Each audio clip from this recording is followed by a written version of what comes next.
Praise the Lord James की God's morning. प्रभु की एक और बार धन्यवाद स्तुति करने का मौका मिला है। हालेलुया। कई बार लोग इसे भूल जाते हैं और स्वाभाविक है, पर मेरे प्रियो ये याद दिलाने का समय है और आज मौका है। इजरायलियों के पास ये मौका नहीं था। वहां बहुत थोड़े लोग थे जो कि उन्हें परमेश्वर के प्रति प्रेरित करते सिखाते। सभी लोगों को नहीं सुनते। मंदिर तो था, लेकिन मंदिर के पास जाना और मंदिर के साथ संगति करना भी मुश्किल था लोगों के लिए, क्योंकि वो अपने आप में मस्त रहते।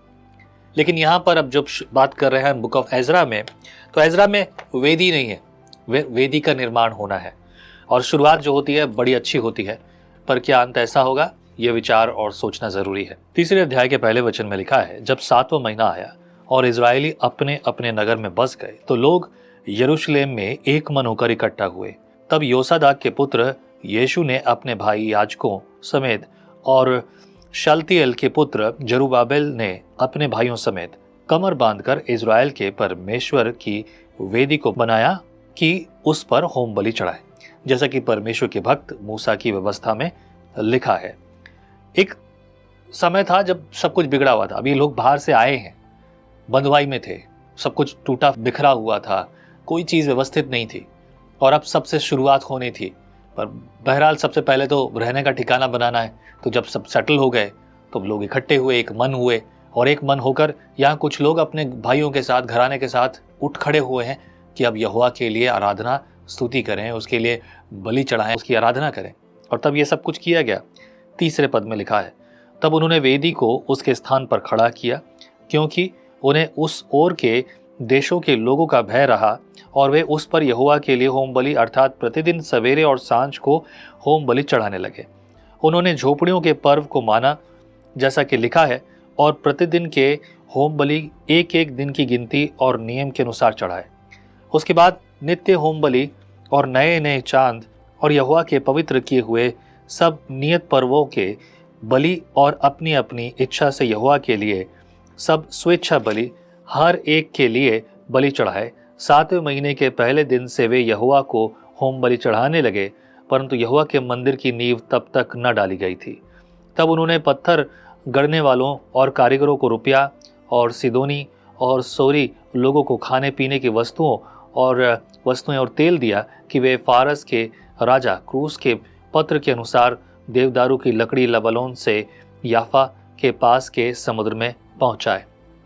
अभी क्रूस का राजा जो है, ये कई जगहों पर आपने देखा होगा, क्रूस का राजा ने बहुत बड़ी भूमिका निभाई। परमेश्वर जिसको चाहे उसको इस्तेमाल करे, और उसने हमेशा मदद की है।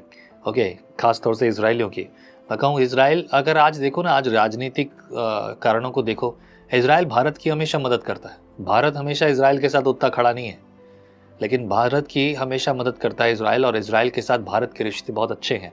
मुझे जहाँ तक पता है, ये मेरी जानकारी के अनुसार है। मैं राजनीतिक कारणों को बहुत ज़्यादा नहीं जानता, थोड़ी बहुत जानकारी ज़रूर रखता हूँ, लेकिन ज़्यादा नहीं। हम देखें इस बात को, तो इजराइल और भारत के रिश्ते काफ़ी अच्छे हैं, लेकिन हमेशा मैंने देखा है कि इजराइल ने भारत की मदद की है। लेकिन हमने कितनी मदद की है इजराइल की, एक बड़ा सवाल है। बात यह है कि एक अच्छी दोस्ती, अच्छी संगति निभाने के लिए, अच्छे रिश्ते बनाने के लिए सभी तरफ से हाथ बढ़ाने पड़ते हैं, तभी जाकर अच्छे रिश्ते बनते हैं।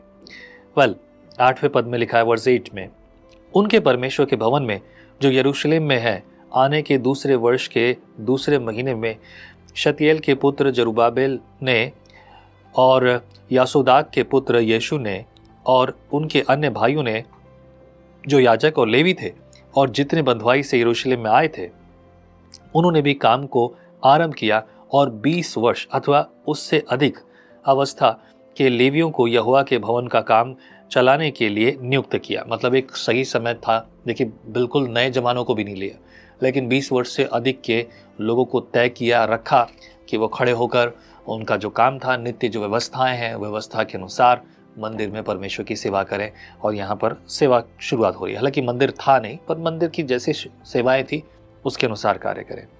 उसके बाद 9 पद में लिखा, वर्स 9 में, तब यीशु, ये वो यीशु नहीं है, हम जो पढ़ते हैं वो यीशु पढ़ते हैं, लेकिन ये यीशु है, ये यीशु अलग है। आप पढ़ रहे होंगे मेरे साथ। तब यीशु और उसके बेटे और भाई और कदमियल और उसके बेटे और यहूदा के संतान थे, और हेनादाद की संतान और उसके बेटे परमेश्वर के भवन में कारीगरों का काम चलाने को खड़े हुए। जब राजमिस्त्रियों ने यहोवा के मंदिर की नींव डाली, तब अपने वस्त्र पहने हुए और तुरैया लिए हुए याजक और झांझ लिए हुए आसाप के वंश के लेवी इसलिए नियुक्त किए गए कि इज़राइलियों के राजा दाऊद की चलाई हुई रीति के अनुसार यहोवा की स्तुति करें। अतः वे यह गाकर यहोवा की स्तुति और धन्यवाद करने लगे। वह भला है और उसकी करुणा इज़राइल पर सदैव बनी है। तब जब वे यहोवा की स्तुति करने लगे, तब सब लोगों ने यह जानकर कि यहोवा के भवन की नींव अब पड़ रही है, ऊंचे शब्द से जय जयकार किया। परंतु बहुतेरे याजक और लेवी और पूर्वजों के घराने के मुख्य पुरुष, अर्थात वे बूढ़े जिन्होंने पहला भवन देखा था, जब इस भवन की नींव उनकी आंखों के सामने पड़ी, तब वे फूट फूट कर रोने लगे और बहुतेरे आनंद के मारे ऊंचे शब्द से जय जयकार कर रहे थे।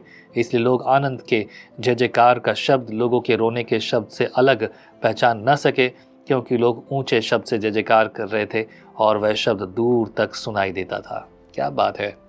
I can understand this. मैंने ऐसे एहसास किए हैं। आप देखेंगे, जब मैं स्टूडियो में कुछ नए काम करता हूँ और वो लोग जो मेरे साथ हैं, उनके जीवन में नई बातों को देखता हूँ और उनका भविष्य सोचता हूँ, और वो सेवा और वो काम जो अब हो रहा है और आगे होगा, उस सब के बारे में सोचता हूँ, तो आंसुओं के साथ, स्तुति के साथ मैं यहाँ पर अकेला हूँ कि मैं जो दर्शन देख रहा हूँ उसमें मैं एहसास कर सकता हूँ, मैं इसे महसूस कर सकता हूँ 100%। मैं जान सकता हूँ उनकी भावनाएं कैसी रही होंगी। ठीक ऐसी भावनाएं मेरे अंदर भी हैं। आप में से भी कुछ लोग हैं जो शायद आपने भी कभी ऐसा महसूस किया हो। मैं तो अक्सर यही महसूस करता हूँ। इसलिए मैं अक्सर कहता हूँ कि जो मैं कह रहा हूँ वो आप शायद देखोगे, आप ज़रूर देखोगे उसे, पर मैं तो उसे आज भी देख रहा हूँ। इसीलिए हमारी बुलाहट इसी बात के लिए तो है कि हम अपने आप को वैसा तैयार करें।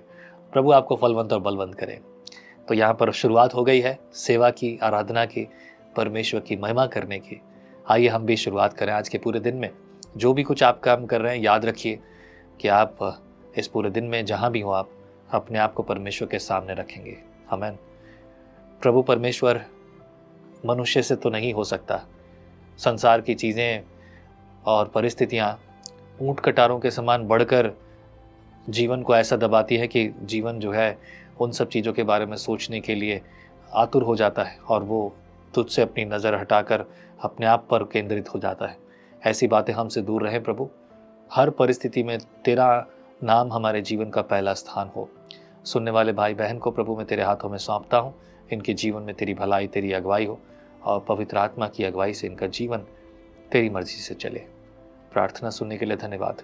प्रभु यीशु मसीह नासरी के नाम से मैं मांगता हूँ, आमीन। बी ब्लेस्ड, आशीषित हो जाइए, आगे बढ़ते जाइए, प्रभु की स्तुति करते जाइए। जय मसीह की। हम हमेशा सोचते हैं कि शायद मैं भी बाइबल कॉलेज जाकर बाइबल को अच्छे से सीखता, पर अब आपके लिए है visionary TV, deep Hindi Bible study के लिए। परमेश्वर का वचन जीवन देने वाली रोटी है। आओ हम इस जीवन देने वाली रोटी का और मजा लें विजनरी टीवी पर।